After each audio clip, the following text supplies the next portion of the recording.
as we are heading into another winter of respiratory infections. I've been asked if I'm going to get the updated COVID or influenza vaccines. So guess what? I'm going to talk about it. Hey everybody, it's Dr. David. I hope that you're doing well in my continued push towards health freedom and people making the best decisions for themselves. Weighing the pros versus the cons of doing something, but also the pros and the cons of not doing something. We all must come to our own decisions, and we all need to be respectful of where other people are with their decision making. Okay, and certainly to push somebody's thoughts on you, we don't like that, and we probably wouldn't. The other people probably wouldn't like that either. Okay, so right now we have an opportunity to get the new quadrivalent influenza vaccine, and we also have the opportunity to get a COVID shot, right? Now, because of this, I just figured, hey, besides sharing with you my thoughts on what I'm going to do, and let me be clear, this does not mean that I believe that what you would do. You may have different family members at high risk. You may be at high risk yourself. You may be somebody who's like, I can't believe that you're even going to talk to about doing vaccines in the first place, because I certainly know the people who are anti-vaccine who wouldn't even want to have anybody engage in these types of conversations because they feel that they all should be banned. And of course, there are many people who, and the opposite, feel that every single person should be vaccinated for everything, no matter who they are, and they should take nothing into consideration because it's the thing to do. And of course, there are many of us who are in the middle.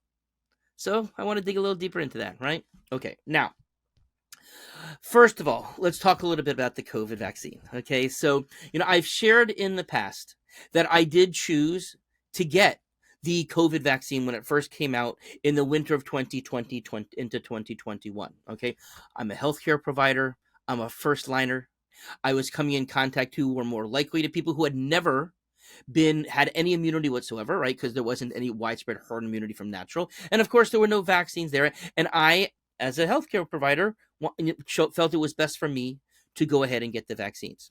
Okay. Now, but I want to also talk, though, before I get into more about my decision, about what the official CDC status is about this. And they say that all people, no matter what, should be taking a COVID vaccine. And the new one that is out, it can be done as a primary, as the first vaccine, although certainly I have a suspect that if a person hasn't had a vaccine by now, that they're probably not going to start up at this point. I recognize that. But just, the new one that is out, that has the changes for the newer Omicrons, that's something that is available. So again, I wanted you to know about it. Now, not just what the CDC says, but I've talked in the past about a couple very prominent vaccine researchers, advocates, people who are out there on the front line of these things. And the reason why I'm going to mention these two in particular is because I have found them to be the most level-headed, understanding of differences, and respectful of people's decisions. Now, one of them is Dr. Paul Offet. If you have been involved in the vaccine discussion for years, way before COVID, Dr. Offet was one of the people who was involved in the rotavirus vaccine, which in the development of that and some of the not so great things that came out of that, like blockage with intussusception. And he was also certainly one of the very strong people to say that vaccines were not related to autism whatsoever. Now, I take an approach that I take people for what they say and what they're saying, and that I don't do a group lumping of everything that a person does or does not say. I want to take what they say on face value and with the merits of them. Okay. Now, Dr. Offet, because he's also a pediatrician, he's at Children's Hospital of Pennsylvania. And he also sits on the CDC vaccine recommendation committee, the authorization committee. So he was one of the scientists who would make or not make the recommendations during all of the emergency authorizations. And then when it came in for kids, and he had been saying from the very beginning, first of all, questioning, how much, healthy kids needed it in the first place. Okay. And he also has talked about when people who have immunity already, like how relevant is it for an otherwise healthy person? And so I want to kind of bring through a few things that he did. So I'm going to resort to my paper to make sure I have him quoted right. Okay. So first of all, he is questioning right off the bat whether people need to be taking these additional shots, especially if they have past immunity from the disease, but especially if they have hybrid immunity, which means have had some vaccines as well as have the wild disease. Now, I would argue that if a person has had more than one case of COVID, maybe two or three, a lot of people have by now, that they probably have as much immunity, if not more. In fact, I think there's a lot of evidence to show more than people who have just gotten who have gotten a COVID vaccine or the full series. Okay, but he does also note something really interesting. So I'm talking about people who have had the vaccines already. Okay, now he presented data that for a person who has had two doses of the vaccine and then went on to get COVID at wild, compared to a person who had three doses of the vaccine and then got on to get COVID. So when a person had two doses, there was a 17% chance of catching COVID after that. Whereas if a person had three doses, it was improved by 1% down to 16%, which basically there was no added advantage of having a third or fourth, for that matter, booster. And he clearly has talked about that recently. Okay. Now, he actually has also said, I do not support the notion of trying to vaccinate everybody because I think we will have the biggest impact by focusing on high risk groups. And that's really something that I can stand by. I agree. Obviously, high risk individuals, seniors, people who live in group homes, people who have immunodeficiencies, people who have cancers, people have relatives in those, they may be at more risk. And now, of course, one of the things that we've learned is that the COVID vaccine, really the benefit wears off within several months. Okay. But, can some people, if they're trying to weigh the pros and cons, may they find that, hey, as we're entering into the winter season, or I'm going to be visiting with my elderly or my infirmed family members, maybe I'm going to take a vaccine so I'm protected for the next few months because I won't be seeing them again until next year. And again, there's some validity to that argument. Okay. Of course, there's people who are going to disagree with that, but still, that's what how I'm really coming from that. Now, the second person who I want to talk about is Dr. Natalie Dean. Now, she is a biostatistician who specializes in evaluating vaccines.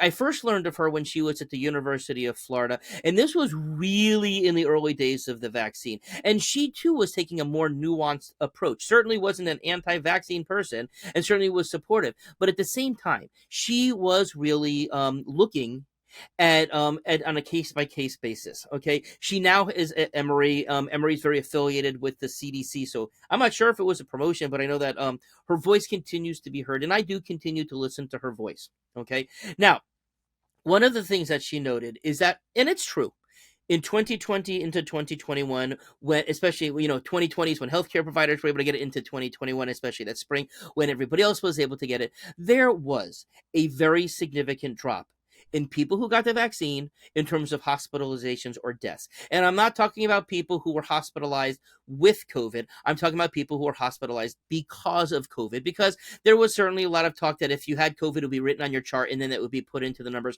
And there's been other research that has tried to eliminate that. So you have to be brought in because you have COVID pneumonia, one of them other serious complications that were involved. And so there was that initial, but of course, there is now herd immunity. Right? Hybrid immunity, herd immunity, vaccinated immunity, but there is widespread immunity. It's felt that 96% of all people now have immunity. Okay. So she goes on to say, or she says now, we are in a very different situation than we were a few years ago. And I don't think anybody can argue with that particular thing, whether you believe it's due to vaccines, infection, less strong infections, all of that. But certainly we're not seeing thousands of people dying a day. We're not seeing tens of thousands of people being hospitalized a day. So I think that that's a pretty safe fact to say. Now, she also went on to talk about, because, a lot of the studies that have been done are observational studies. And of course, observational studies are not the best way because you're kind of looking back at what happened. The other types that considered always the gold standard are what are called randomized clinical trials. Now, of course, that means that you start here and then you do an intervention. So you give half the people the vaccine and half the people not, or some number, and then you see what they go on to get. Okay. The issue that she points out with them, and although those types of studies are now coming out, is that by the time that those types of study, the data has been collected, that the information's been gathered, there's already new strains, right? Or new variants, I should say, of the virus. And so, because this study came out regarding this particular variant or subvariant, and even among the Omicrons, does that necessarily mean that the vaccine is providing protection for the next one that comes around? And I think that that is a really, really valid statement. Okay. And of course, because of all the herd immunity on top of that. So weaker vaccines, but weaker viruses, but different viruses relative to whatever it is that they're trying to create in a vaccine today. By the time it's out to the public, we've moved on. Now, Granted, and thankfully, we have been in the age of Omicron for a long time now, almost 2 years. That is a really good thing because we haven't seen a new Greek letter. Remember, we had Alpha, Beta, Delta after the original strain. So we've been in Omicron, and it does seem as if everything going forward, at least for the time being, there's really no evidence that we're going to get a new Greek alphabet letter there. Although, of course, you never can say for sure. But of course, the longer it stays in Omicron world, that's what most people have had at this point. So again, there's that natural immunity for you. Okay. Now, what about me? Right now, as I mentioned, I've had it. I did get the vaccine twice before. I had no problems with it whatsoever. Okay, I know a lot of people and a lot of the big headlines, what people talk about are people had negative reactions. And of course, I'm not downplaying it. Those things do occur. But many people don't go out and make a video saying, hey, I got a COVID vaccine and I did fine. Right? We kind of hear it. So there's a little bit of self-selecting bias in terms of the people who are reporting bad versus good outcomes from them. But I myself did not have any problems with the two vaccines either. Okay. And again, I explained why, because I was a frontline healthcare worker. Now, when it came around a year later to the first booster, okay, and the new change, I did also choose to get that one because of my family history. I know I've talked before about how my mom had developed ovarian cancer, how she had to go through chemo, how I was going down there and being with her, and I just couldn't, with her immunodeficiency from the chemo, I just didn't want to be the person who would have given it to her. And I was spending nights in the hospital room with her back when she was home and helping take care. So for me, knowing that I had no problems with the first two, I took a third. I had no problems with it whatsoever. Now, about a year after that, though, so I think it was like a year ago this past summer, I should say, so a year and a half ago, I did catch COVID. And for me, it was like a mild to moderate cold. It certainly didn't have flu-like illnesses. I didn't have high spiking fevers. I didn't have the sweats. I didn't have the shaking chills. I didn't have the prolonged fatigue or any other issues with the wild disease. Now, is that because I had great vitamin D and zinc levels? Is it because I started my vitamin A and the rest of my immune protocol right away, which I still have up for in our Patreon and for our patients in the patient portals there for you there. So of course there were a lot of things that I did different. Now, after a few days, I kept on testing positive. And I'm like, I got to get this out of my body because I couldn't go back to the office at that point. So I actually decided to take Paxlovid, and I did see a very quick recovery in terms of just completely normalizing my symptoms, as well as getting rid of the virus. Now, it definitely caused me some abdominal distress, more just in terms of just like nausea, not vomiting, diarrhea, and a bad taste in my mouth, which cinnamon actually seems to be a good masker of that. But I did very well with it, and I would have no qualms with taking it again if I looked like I was having anything more than a mild cold that was lingering. Okay. So now, one thing that did happen is I did have a cough that did last for a while. Now, again, that was during Omicron. So I had Omicron already. And now this new shot that's out there is also for an Omicron. Okay. So I made the decision that I am not going to be taking another, this new shot. And, other ones that come along. And of course, there's a different Greek alphabet. I may change that around too, but I'm not planning on getting more, COVID shots at this point. Okay. But I also know that, immunity does last longer when people have who have had wild infection. And I know I have hybrid immunity right this. So that's the decision that I've made. Again, not saying what I would do if I were you, because I don't make those kind of statements, but figured people want to know. So I ask. I mean, people have asked what they want to know. I want to know. Boy, I didn't say that right. I will tell people because people are asking. That's what I meant to say. Now, I do also want to point a few things out, though, because I do have diabetes. It's well under control. Blood pressure, great. My cardiologist tells me that my heart vessels and my carotid vessels clean as a whistle, like a teenager. Says my heart's not going to be the thing that takes me out. And so because of all of those things, that's also why I feel like even though I do have the diagnosis of diabetes, my sugars are under control. And so I don't look at myself as being high risk. If they were out of control, maybe I would do it different. Okay. Now, of course, mom is now cancer-free. Thank God. So I don't have to worry about that risk. Her immune system does seem to have been rebounded. But also, both of my parents who were in their 80s, they did choose to get this new version of the COVID shot. So I'm also less concerned about, at least during the holiday season, passing anything along to them as well. Okay, now let's talk about influenza because it's really kind of different. Okay, I do terrible with influenza. I got flu shots during med school and residency. I had to do it.